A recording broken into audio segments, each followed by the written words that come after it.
ಪುತ್ತೂರಿನಲ್ಲಿ ನಡೀತಾ ಇರುವಂತಹ ಐತಿಹಾಸಿಕ ಕಾರ್ಯಕ್ರಮ ಇದು. ಪುತ್ತೂರು ಶಾಸಕರಾಗಿರುವಂತಹ ಸಂಜೀವ ಮಠಂದೂರು ಅವರ ಅಧ್ಯಕ್ಷತೆಯಲ್ಲಿ ನಡೀತಾ ಇದೆ. ಎಲ್ಲ ರೀತಿಯ ಸಿದ್ಧತೆಗಳನ್ನು ಮಾಡಿಕೊಳ್ಳಲಾಗ್ತಾ ಇದೆ. ಬಹುಶಃ ಶಾಸಕರು ಅವರ ಒಂದು ಕಾರ್ಯದ ಒತ್ತಡದ ನಡುವೆ ಕೂಡ ಈ ಒಂದು ಕಾರ್ಯಕ್ರಮ ಯಶಸ್ವಿಯಾಗಿ ನಡಿಬೇಕು ಎನ್ನುವಂಥ ನೆಲೆಯಲ್ಲಿ ಮೇಲುಸ್ತುವಾರಿಗಳನ್ನು ನೋಡಿಕೊಂಡು ಎಲ್ಲ ರೀತಿಯ ಕೆಲಸ ಕಾರ್ಯಗಳು ನಡೆಯುವ ಹಾಗೆ ಮಾಡ್ತಿದ್ದಾರೆ. ಸೊ ಅವರಿಗೆ ಈ ಒಂದು ಕಾರ್ಯಕ್ರಮ ಹೇಗೆ ಅನಿಸ್ತಾ ಇದೆ, ಪುತ್ತೂರಿನಲ್ಲಿ ನಡೀತಾ ಇರುವಂಥದ್ದು, ಅವರ ಒಂದು ಅನಿಸಿಕೆ ಏನು ಅನ್ನುವಂಥದ್ದನ್ನು ಈ ಸಂದರ್ಭದಲ್ಲಿ ತಿಳಿಸುವಂಥ ಒಂದು ಪ್ರಯತ್ನವನ್ನು ಮಾಡ್ತಾ ಇದ್ದೇವೆ. ನಮ್ಮ ಜೊತೆಗೆ ಶಾಸಕರಿದ್ದಾರೆ, ಮಾತಾಡ್ಸೋಣ. ನಮಸ್ತೆ ಸರ್. ನಮಸ್ಕಾರ. ಹೇಗೆ ಅನಿಸ್ತಾ ಇದೆ ಪುತ್ತೂರಿನಲ್ಲಿ ಇಷ್ಟು ದೊಡ್ಡ ಮಟ್ಟದಲ್ಲಿ ಒಂದು ಕಾರ್ಯಕ್ರಮ ನಡೀತಾ ಇದೆ? ನೀವು ನೋಡಿದ ಹಾಗೆ ಈ ಒಂದು ಕಾರ್ಯಕ್ರಮ ಹೇಗೆ? ಪುತ್ತೂರಿನ ಇತಿಹಾಸದಲ್ಲಿ ಒಂದು ಅದ್ಭುತವಾದಂಥ ಮತ್ತು ಶ್ರದ್ಧೆ ಭಕ್ತಿಯ ಸಂಭ್ರಮದ ಒಂದು ಕಾರ್ಯಕ್ರಮ ಆಗಬೇಕು ಎನ್ನುವಂಥ ದೃಷ್ಟಿಯಿಂದ ಪರಮಪೂಜ್ಯ ಜಗದ್ಗುರು ಶ್ರೀ ಶ್ರೀ ಡಾಕ್ಟರ್ ಬಾಲಗಂಗಾಧರ ಸ್ವಾಮೀಜಿಯವರ 78ನೇ ಜಯಂತ್ಯೋತ್ಸವವನ್ನು ಇಡೀ ದಕ್ಷಿಣ ಕನ್ನಡ ಜಿಲ್ಲೆಯ ಎಲ್ಲ ಜನತೆ, ಅದರಲ್ಲಿ ವಿಶೇಷವಾಗಿ ಒಕ್ಕಲಿಗ ಸಮುದಾಯ ಹೆಚ್ಚಿನ ಒಂದು ಪ್ರಾತಿನಿಧ್ಯ ಇರುವಂಥ ಈ ಭಾಗದಲ್ಲಿ ಈ ಕಾರ್ಯಕ್ರಮವನ್ನು ಆಯೋಜನೆ ಮಾಡಬೇಕು ಅಂತೇಳಿ ತೀರ್ಮಾನ ಮಾಡಿಕೊಂಡು ಇಂಥ ಒಂದು ಕಾರ್ಯಕ್ರಮವನ್ನು ಆಯೋಜನೆ ಮಾಡೋ ಮುಖಾಂತರ ಈ ಭಾಗದ ಎಲ್ಲ ಸದ್ಭಕ್ತರು ಸೇರಿಕೊಂಡು ಸ್ವಾಮೀಜಿಯವರ ಸ್ಮರಣೆ ಮಾಡುವಂಥದ್ದು, ಅವರು ಮಾಡಿದಂಥ ಎಲ್ಲ ಕಾರ್ಯಕ್ರಮಗಳ ಬಗ್ಗೆ ಮತ್ತೊಮ್ಮೆ ಮೆಲುಕು ಹಾಕುವಂಥದ್ದು. ಈಗಿನ ಸ್ವಾಮೀಜಿಯವರಂಥ ಡಾಕ್ಟರ್ ನಿರ್ಮಲಾನಂದ ಸ್ವಾಮೀಜಿಯವರು ಇವತ್ತು ವೈಜ್ಞಾನಿಕವಾಗಿ ಮತ್ತು ಧಾರ್ಮಿಕವಾಗಿ ಶೈಕ್ಷಣಿಕವಾಗಿ ತಾವು ಕೂಡ ಒಂದು ಸಾಧಕರ ನೆಲೆಯಲ್ಲಿ ಹಿಂದಿನ ಸ್ವಾಮೀಜಿಯವರ ಕಾರ್ಯಕ್ಷೇತ್ರದಲ್ಲಿ ತಮ್ಮನ್ನು ತಾವು ತೊಡಗಿಸಿಕೊಂಡು ಇವತ್ತು 10 ವರ್ಷದಿಂದ ಈ ಭಾಗದಲ್ಲಿ ಕೂಡ ಜನರ ಪ್ರೀತಿ ವಿಶ್ವಾಸವನ್ನು ಗಳಿಸಿ ಧಾರ್ಮಿಕ ಕಾರ್ಯಕ್ರಮಗಳನ್ನು ಮಾಡಿ ಗ್ರಾಮ ವಾಸ್ತವ್ಯ ಮಾಡಿ ಇವತ್ತು ಈ ಭಾಗದ ಜನರ ಪ್ರೀತಿ ವಿಶ್ವಾಸವನ್ನು ಗಳಿಸಿದ ನಿಮಿತ್ತ ನಾವೆಲ್ಲರೂ ಅವರ ದಶಮಾನೋತ್ಸವದ ಕಾರ್ಯಕ್ರಮದ ಮುಖಾಂತರ ಅವರ ಒಂದು ಪಾದ ಪೂಜೆ ಮಾಡುವಂಥ ಒಂದು ಕಾರ್ಯಕ್ರಮವನ್ನು ಕೂಡ ಆಚರಣೆ ಮಾಡಬೇಕು ಅಂತೇಳಿ ತೀರ್ಮಾನ ಮಾಡಿ ಅಂಥ 2-3 ಕಾರ್ಯಕ್ರಮಗಳು ಈ ಭಾಗದ ಜನರಿಗೆ ಇವತ್ತು ಶ್ರದ್ಧೆ ಭಕ್ತಿಯೊಟ್ಟಿಗೆ ಸಂಭ್ರಮ ಕೂಡ ಇರಬೇಕು ಅಂತೇಳಿ ಸುಮಾರು 50,000 ಜನರನ್ನು ಸೇರಿಸಿ ಈ ಭಾಗದಲ್ಲಿ ಇಂಥ ಒಂದು ಕಾರ್ಯಕ್ರಮವನ್ನು ಆಯೋಜನೆ ಮಾಡಿದ್ದೇವೆ. ಬಹುಶಃ ಇದು ಪುತ್ತೂರಲ್ಲಿ ನಡೀತಾ ಇದ್ರು ಕೂಡ ಪಕ್ಕದ ಸುಳ್ಳೆ ಇರ್ಬೋದು, ಬೆಳ್ತಂಗಡಿ ಇರ್ಬೋದು, ಕಡಬ ಎಲ್ಲ ತಾಲೂಕುಗಳಿಂದಲೂ ಕೂಡ ಜನರು ಬರ್ತಾ ಇದ್ದಾರೆ.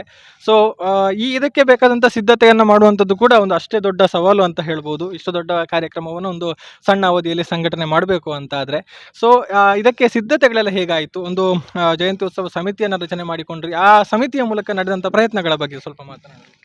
ಸುಮಾರು 2 ತಿಂಗಳಿಂದ ನಾವು ಈ ಒಂದು 78ನೇ ಜಯಂತ್ಯೋತ್ಸವವನ್ನು ಮಾಡಬೇಕಿದ್ರೆ ಒಂದು ಸ್ವಾಗತ ಸಮಿತಿಯನ್ನು ನಾವು ರಚನೆ ಮಾಡಿ ಪೂಜ್ಯ ಧರ್ಮಪಾಲನಾಥ ಸ್ವಾಮೀಜಿಯವರ ಮಾರ್ಗದರ್ಶನದಲ್ಲಿ ಡಿ.ವಿ. ಸದಾನಂದ ಗೌಡರ ಗೌರವಾಧ್ಯಕ್ಷತೆಯಲ್ಲಿ ಈ ಭಾಗದ ಶಾಸಕನ ನೆಲೆಯಲ್ಲಿ ನನ್ನ ಅಧ್ಯಕ್ಷತೆಯಲ್ಲಿ ಈ ಭಾಗದ ಒಬ್ಬ ಜನಪ್ರತಿನಿಧಿ ಶೋಭಾ ಕರಂದ್ಲಾಜೆಯವರು, ಕುರುಂಜಿಯ ನಮ್ಮ ಶೈಕ್ಷಣಿಕ ಸಾಧಕರಾದ ವೆಂಕಟರಮಣಗೌಡರ ಮಕ್ಕಳ ಆ ಒಂದು ಉಪಾಧ್ಯಕ್ಷತೆಯಲ್ಲಿ ಇಡೀ ಜಿಲ್ಲೆಯ ನಮ್ಮ ಒಕ್ಕಲಿಗ ಸಮುದಾಯದ ಎಲ್ಲ ಅಧ್ಯಕ್ಷರುಗಳು ಸೇರಿಕೊಂಡು ಸ್ವಾಗತ ಸಮಿತಿಯನ್ನು ಮಾಡಿ ಪ್ರತಿ ಮನೆಗೆ ಸ್ವಾಮೀಜಿಯವರ ವಿಚಾರವನ್ನು ಒಳಗೊಂಡಂಥ ಒಂದು ನಿವೇದನಾ ಪತ್ರವನ್ನು ಮಾಡಿ 2 ತಿಂಗಳಿಂದ ಮನೆಗೆ ಆ ಒಂದು ನಿವೇದನಾ ಪತ್ರವನ್ನು ಕೊಟ್ಟು ಇಡೀ ರಾಜ್ಯದ ಒಕ್ಕಲಿಗ ಸಮುದಾಯಕ್ಕೆ ಸೇರಿದಂಥ ಎಲ್ಲ ಸಚಿವರು, ರಾಜಕೀಯ ನೇತಾರರು, ಅಧಿಕಾರಿ ವರ್ಗದವರು ಮತ್ತು ಪೀಠಕ್ಕೆ ಸಂಬಂಧಪಟ್ಟಂಥ ಶಾಖಾ ಮಠಗಳ ಎಲ್ಲ ನಮ್ಮ ಸ್ವಾಮೀಜಿಯವರು ಇವರನ್ನೆಲ್ಲ ಈ ಕಾರ್ಯಕ್ರಮಕ್ಕೆ ಆಹ್ವಾನ ಮಾಡಬೇಕು ಅಂತೇಳಿ ತೀರ್ಮಾನ ಮಾಡಿ ಮತ್ತೆ ಆಹ್ವಾನ ಪತ್ರಿಕೆಯನ್ನು ಪ್ರಿಂಟ್ ಮಾಡಿ ಈ ಕಾರ್ಯಕ್ರಮಕ್ಕೆ ವಿವಿಧ ಸಮಿತಿಗಳನ್ನು ರಚನೆ ಮಾಡುವಂಥ ಕೆಲಸವನ್ನು ಮಾಡಿದೆವು. ಪುತ್ತೂರಿನಲ್ಲಿ ನಡೆಯುವುದರಿಂದ ಪುತ್ತೂರಿನವರೇ ಆತಿಥೇಯರಾಗಿ ಇರಬೇಕು ಅಂತೇಳಿ ಇವತ್ತು ಪುತ್ತೂರಿನಲ್ಲಿ ಕೂಡ ಒಂದು ಸ್ವಾಗತ ಸಮಿತಿ ದಿನೇಶ್ ಮೇದು ನಮ್ಮ APMCಯ ಮಾಜಿ ಅಧ್ಯಕ್ಷರ ನೇತೃತ್ವದಲ್ಲಿ ಮಾಡಿದೆವು. ಅದೇ ರೀತಿಯಲ್ಲಿ ಒಂದು ನಮ್ಮ ಮೆರವಣಿಗೆ ಶೋಭಾಯಾತ್ರೆಯ ಒಂದು ಸಮಿತಿಯನ್ನು ಮಾಡಿದೆವು, ಭೋಜನ ಸಮಿತಿಯನ್ನು ಮಾಡಿದೆವು, ಚಪ್ಪರ ಸಮಿತಿಯನ್ನು ಮಾಡಿದೆವು. ಅದರ ಜೊತೆಯಲ್ಲಿ ಸ್ವಯಂ ಸೇವಕರ ಆ ಒಂದು ಸಮಿತಿ, ಸ್ವಚ್ಛತಾ ಸಮಿತಿ, ಹೀಗೆ ಸುಮಾರು 12 ಸಮಿತಿಗಳನ್ನು ಮಾಡಿ ಆ ಸಮಿತಿಗಳ ಮುಖಾಂತರ ವ್ಯವಸ್ಥಿತವಾಗಿ ಇಲ್ಲಿ ನಡೆಯುವಂಥ ಕಾರ್ಯಕ್ರಮಗಳನ್ನು ಪ್ರತಿಯೊಬ್ಬ ನಮ್ಮ ಪದಾಧಿಕಾರಿ ಅಲ್ಲಿಯ ಬಂದು ಅದನ್ನು ಅಚ್ಚುಕಟ್ಟಾಗಿ ಮಾಡಬೇಕು. ಬರುವಂಥ ಎಲ್ಲ ನಮ್ಮ ಈ ಒಂದು ಸಾರ್ವಜನಿಕರಿಗೆ ಇಲ್ಲೆಲ್ಲ ಮೂಲಭೂತ ವ್ಯವಸ್ಥೆಗಳನ್ನು ಒದಗಿಸಬೇಕು ಅಂತೇಳಿ ಈ ಸಮಿತಿಗಳು ಈಗಾಗಲೇ ಕಾರ್ಯಪ್ರವೃತ್ತರಾಗಿ ಇವತ್ತು ತಾವು ನೋಡಿದ ಹಾಗೆ ಈ ಒಂದು ಹಂತಕ್ಕೆ ಮುಟ್ಟಿದೆ. ನಾಳೆ ವಿಜೃಂಭಣೆಯಿಂದ ಈ ಒಂದು ಸಭಾಂಗಣದಲ್ಲಿ ಕಾರ್ಯಕ್ರಮ ನಡೀಲಿಕ್ಕಿದೆ. ಅದಕ್ಕೆ ನಾನು ಕಂಡುಕೊಂಡ ಹಾಗೆ ಬಹುಶಃ ಜಿಲ್ಲೆಯ ಪ್ರತಿಯೊಂದು ಭಾಗದಿಂದ ಒಂದಷ್ಟು ನಮ್ಮ ಕೊಡಗಿನಿಂದಲೂ ಜನ ಬರ್ತಾರೆ, ಇನ್ನೊಂದಷ್ಟು ಜನ ನಮ್ಮ ಹಾಸನ ಭಾಗದಿಂದಲೂ ಬರ್ತಾರೆ, ಉಡುಪಿಯಿಂದಲೂ ಒಂದಷ್ಟು ನಮ್ಮ ಒಕ್ಕಲಿಗ ಸಮುದಾಯದವರು ಬರ್ತಾರೆ. ಒಟ್ಟು ಈ ಭಾಗದ ಸುತ್ತಮುತ್ತಲಿನ ಎಲ್ಲ ನಮ್ಮ ಬಂಧುಗಳು ಬಂದು ಈ ಕಾರ್ಯಕ್ರಮದಲ್ಲಿ ಭಾಗವಹಿಸಲಿಕ್ಕಿದ್ದಾರೆ. ಬಹುಶಃ ಬಂದಂತಹ ಅಷ್ಟು ಜನರಿಗೂ ಕೂಡ ಎಲ್ಲ ರೀತಿಯ ಸೌಕರ್ಯಗಳನ್ನು ಒದಗಿಸುವ ಜೊತೆಗೆ ಒಂದು ರುಚಿಕಟ್ಟಾದ ಭೋಜನ ವ್ಯವಸ್ಥೆಗಳನ್ನು ಕೂಡ ಮಾಡೋದಕ್ಕೆ ವ್ಯವಸ್ಥೆಗಳಾಗಿದೆ. ಅದರ ಬಗ್ಗೆ ಸ್ವಲ್ಪ ಹೇಳಿ. ಬಹುಶಃ ಪುತ್ತೂರಿನಲ್ಲಿ ಐತಿಹಾಸಿಕವಾದಂಥ ಒಂದು ಚಪ್ಪರ ನಮ್ಮ ಶಾಮಿಯಾನ ನಿರ್ಮಾಣ ಆಗಿದೆ. ಸುಮಾರು 50,000ಕ್ಕಿಂತಲೂ ಮಿಕ್ಕಿ ಸಾರ್ವಜನಿಕರು ಭಗವದ್ಭಕ್ತರು ಕೂತುಕೊಳ್ಳುವಂಥ ಒಂದು ವ್ಯವಸ್ಥೆ, 50,000 ಜನರಿಗೆ ಭೋಜನ ವ್ಯವಸ್ಥೆ, 50,000 ಜನರು ಬರುವಂಥ ಆ ವಾಹನಗಳಿಗೆ ಪಾರ್ಕಿಂಗ್ ವ್ಯವಸ್ಥೆ, ಅದೇ ರೀತಿಯಲ್ಲಿ ಸುಮಾರು 200-250 ವಾಹನದಲ್ಲಿ ಬರುವಂಥ ಆ ಹೊರೆ ಕಾಣಿಕೆಯನ್ನು ಇಡಲಿಕ್ಕೆ ಇಲ್ಲಿ ಒಂದು ವ್ಯವಸ್ಥೆ, ಎಲ್ಲವನ್ನು ವ್ಯವಸ್ಥಿತವಾಗಿ ನಮ್ಮ ವಿವಿಧ ಸಮಿತಿಗಳು ಮಾಡಿದೆ. ಅದರಲ್ಲಿ ವಿಶೇಷವಾಗಿ ಸಾರ್ವಜನಿಕರು ಬರಬೇಕಿದ್ರೆ ಅವರಿಗೆ ಯಾವುದೇ ಇಲ್ಲಿ ಬೆಳಗ್ಗಿನ ಉಪಹಾರ ಇರ್ಬೋದು, ಮಧ್ಯಾಹ್ನದ ಭೋಜನ ಇರ್ಬೋದು, ಇದಕ್ಕೆ ಚ್ಯುತಿಯಾಗದ ರೀತಿಯಲ್ಲಿ ಎಲ್ಲ ವ್ಯವಸ್ಥೆಯನ್ನು ಈಗ ಒಬ್ಬೊಬ್ಬರೇ ಒಂದು ನೀರಿನ ವ್ಯವಸ್ಥೆ, ಸ್ವಚ್ಛತೆಯ ವ್ಯವಸ್ಥೆ, ಬಡಿಸುವ ವ್ಯವಸ್ಥೆ ಎಲ್ಲವನ್ನು ಒಂದೊಂದು ಸಮಿತಿಯವರು ಮಾಡಿದ್ದಾರೆ. ಆ ಮುಖಾಂತರ ಬಂದವರಿಗೆ ಒಳ್ಳೆಯ ಆತಿಥ್ಯ, ಒಳ್ಳೆಯ ಭೋಜನ ಈ ಎಲ್ಲವನ್ನು ನಮ್ಮ ಪುತ್ತೂರಿನ ಈ ಒಂದು ಆತಿಥ್ಯ ಸಮಿತಿ ಮಾಡಲಿಕ್ಕಿದೆ. ಈ ಒಂದು ಕಾರ್ಯಕ್ರಮ ಪುತ್ತೂರಿಗೆ ಅಥವಾ ಹೇಗೆ ಒಂದು ಪರಿಣಾಮವನ್ನು ಬೀರಬಹುದು ಅಥವಾ ಇದರಿಂದ ಏನು ಹೊಸತನ ಸಿಗಬಹುದು ಅನ್ನುವಂಥದ್ದು ತಮ್ಮ ಅನಿಸಿಕೆ? ಬಾಲಗಂಗಾಧರ ಸ್ವಾಮೀಜಿಯವರ 78ನೇ ಜಯಂತ್ಯೋತ್ಸವ ಪುತ್ತೂರಿಗೆ ಹೊಸ್ತು. ಆದರೆ ದಕ್ಷಿಣ ಕನ್ನಡ ಜಿಲ್ಲೆಯಲ್ಲಿ 58ನೇ ಜಯಂತ್ಯೋತ್ಸವವನ್ನು ಆಚರಣೆ ಮಾಡಿದ್ದೇವೆ, 68ನೇ ಜಯಂತ್ಯೋತ್ಸವವನ್ನು ಮಾಡಿದ್ದೇವೆ. ಈಗ 78 ಪುತ್ತೂರಿಗೆ ಮಾಡಲಿಕ್ಕೆ ಕಾರಣ ಅಂದರೆ ಒಂದಷ್ಟು ಕೃಷಿಯನ್ನೇ ನಂಬಿ ಬದುಕುತ್ತಿರುವಂಥ ಈ ಭಾಗದ ನಮ್ಮ ಕೃಷಿಕರು ಒಕ್ಕಲಿಗ ಸಮುದಾಯಕ್ಕೆ ಸೇರಿದವರು. ಆ ಒಕ್ಕಲಿಗ ಸಮುದಾಯಕ್ಕೆ ಸಂಬಂಧಪಟ್ಟ ಹಾಗೆ 1979ರಲ್ಲಿ ಡಾಕ್ಟರ್ ಬಾಲಗಂಗಾಧರ ಸ್ವಾಮೀಜಿಯವರು ಆದಿಚುಂಚನಗಿರಿಯಿಂದ ಬಂದು ಉಪ್ಪಿನಂಗಡಿ, ಪುತ್ತೂರು ಈ ಭಾಗದಲ್ಲಿ ಎಲ್ಲ ಸಂಚರಿಸಿ ಗ್ರಾಮದಲ್ಲಿ ವಾಸ್ತವ್ಯ ಮಾಡಿ ಒಂದಷ್ಟು ಧರ್ಮ ಜಾಗೃತಿ ಮತ್ತು ಈ ಭಾಗದ ಒಕ್ಕಲಿಗರನ್ನು ಶೈಕ್ಷಣಿಕವಾಗಿ, ಸಾಮಾಜಿಕವಾಗಿ ಇವತ್ತು ಮುಂದೆ ಬರಲಿಕ್ಕೆ ಒಂದಷ್ಟು ಕಾರಣಕರ್ತರಾಗಿದ್ದಾರೆ. ಆ ನಿಮಿತ್ತ ಸ್ವಾಮೀಜಿಯವರು ಏನೇನು 78ನೇ ಜಯಂತ್ಯೋತ್ಸವಕ್ಕೆ ಸ್ವಾಮೀಜಿಯವರ ಕೆಲಸ ಕಾರ್ಯಗಳು ಈ ಭಾಗದಲ್ಲಿ ಆಗಿದೆ ಅಂಥೇಳಿ ನೆನಪು ಮಾಡಲಿಕ್ಕೆ ಇದನ್ನು ಮಾಡಿದ್ದೇವೆ. ಒಂದು ಒಕ್ಕಲಿಗ ಸಮುದಾಯ ಇವತ್ತು ಕೃಷಿ ಪ್ರಧಾನವಾದಂಥ ಒಂದು ಸಮಾಜ. ಆ ಕೃಷಿ ಪ್ರಧಾನವಾದಂಥ ಈ ಸಮಾಜದ ಜನರು ಮುಂದಿನ ದಿನಗಳಲ್ಲಿ ಶೈಕ್ಷಣಿಕವಾಗಿ, ಸಾಮಾಜಿಕವಾಗಿ, ರಾಜಕೀಯವಾಗಿ ಕೂಡ ಮುಂದೆ ಬರಲಿಕ್ಕೆ ಅವರಿಗೊಂದು ಪ್ರೇರಣೆ ಬೇಕು. ಆ ಪ್ರೇರಣೆಯನ್ನು ಕೊಡಲಿಕ್ಕೆ ಈ ಕಾರ್ಯಕ್ರಮ ಭಾಳಷ್ಟು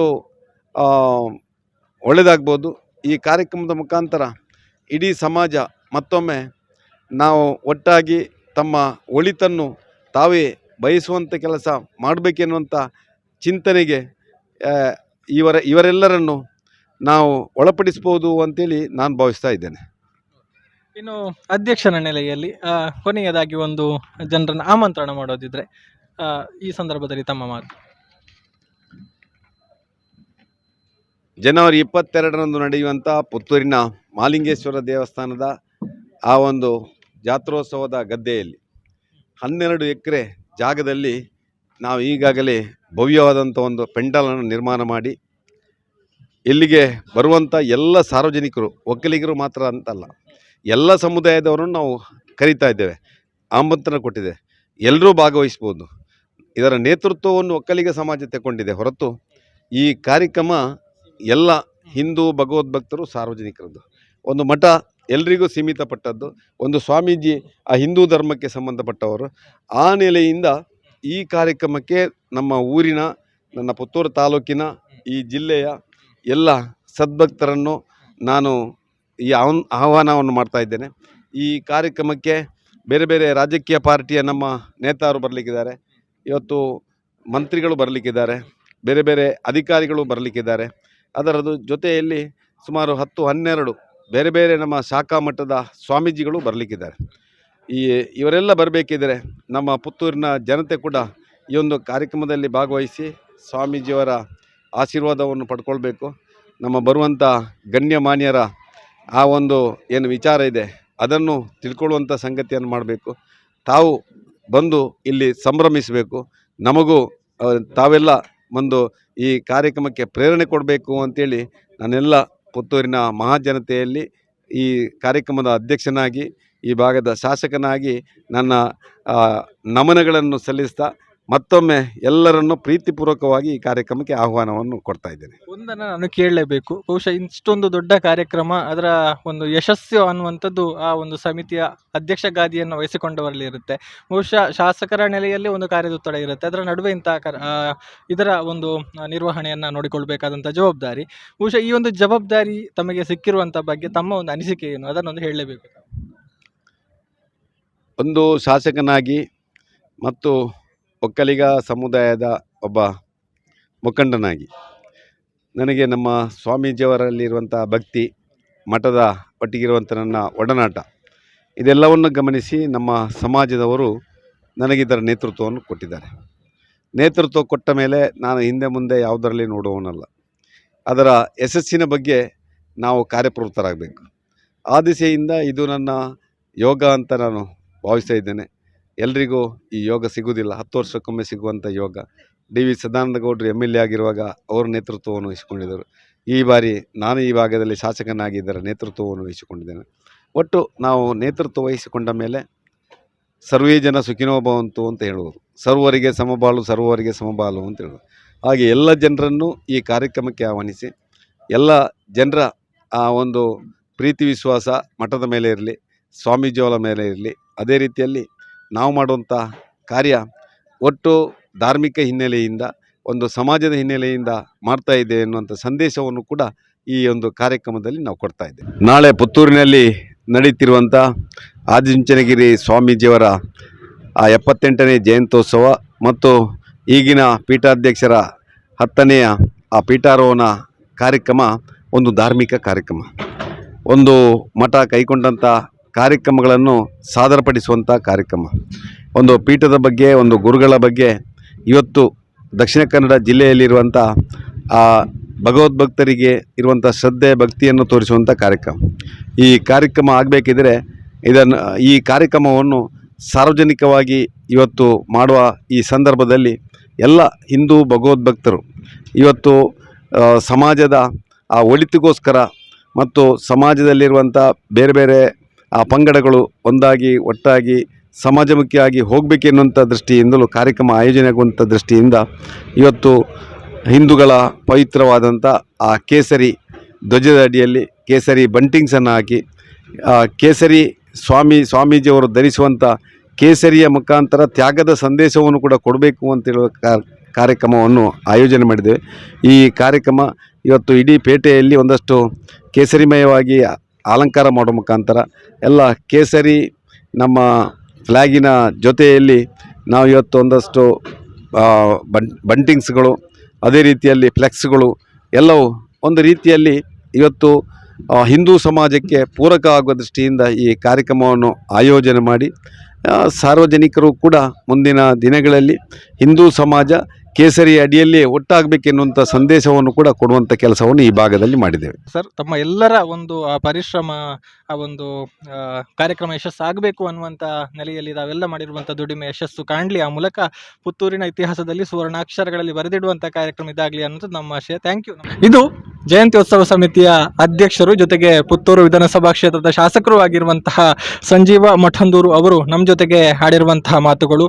ಯಾವ ರೀತಿ ಸಮಿತಿ ರಚನೆ ಆಯಿತು, ಆಮೇಲೆ ಈ ಒಂದು ಕಾರ್ಯಕ್ರಮವನ್ನು ಯಶಸ್ವಿಯಾಗಿ ಸಂಘಟನೆ ಮಾಡೋದಕ್ಕೆ ಏನೆಲ್ಲ ಪ್ರಯತ್ನಗಳಾಯಿತು, ಯಾರೆಲ್ಲ ಬರ್ತಾ ಇದ್ದಾರೆ.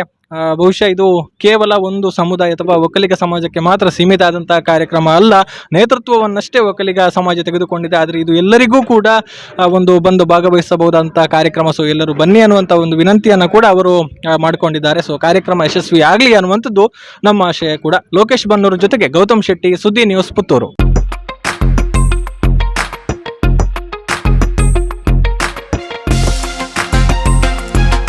ಹತ್ತೂರ ಒಡೆಯನ ನಾಡಿಗೆ ಕಾಲಿಟ್ಟಿದೆ ಕಾಟನ್ ಕಿಂಗ್. ಬೇಸಿಗೆಯ ಬಿಸಿಗೆ ದೇಹವನ್ನ ಕೂಲ್ ಆಗಿರಿಸುವ ಕಾಟನ್ ಬಟ್ಟೆಗಳು ಇದೀಗ ನಿಮ್ಮೂರಿನಲ್ಲಿ. ದೇಶಾದ್ಯಂತ 230 ಶೋರೂಮ್ಗಳನ್ನ ಹೊಂದಿರುವ ಪುರುಷರ ರೆಡಿಮೇಡ್ ಉಡುಪುಗಳ ಸುಪ್ರಸಿದ್ಧ ಸಂಸ್ಥೆ. ಉತ್ತಮವಾದ ಆಂಟಿಸ್ಟೈನ್ ಹಾಗೂ ಬ್ರೀತ್ ಫ್ರೀ ಬಟ್ಟೆಗಳ ಅಪೂರ್ವ ಸಂಗ್ರಹ. Ground floor, GL complex, main road, Puttur. Contact 08251 470 541.